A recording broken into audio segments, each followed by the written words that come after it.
Bocs. Igen, GoPro-zok. Ez Ez azért jó, mert ilyen halszem kamerája van, tudod? Halszem lencséje van, és ezért nagyon jó bevesz mindent, kis tereken is jól lehet videózni vele.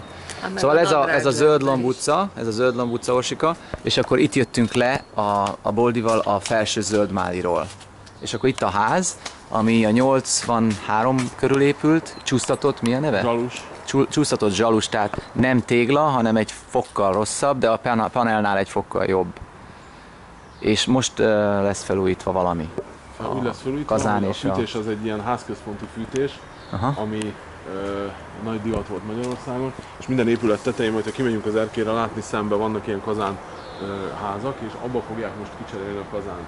De egyúttal, mivel van ilyen pályázati lehetőség, valószínűleg hőszigetelés és ablakcsere is lesz ennél a... És látok légkondikat a legtöbb Nem kell házon. annyira légkondi, de Béla elmondja, hogy milyen kell lakni. Ilyenkor süt ide a nap, tehát a meleg az a másik.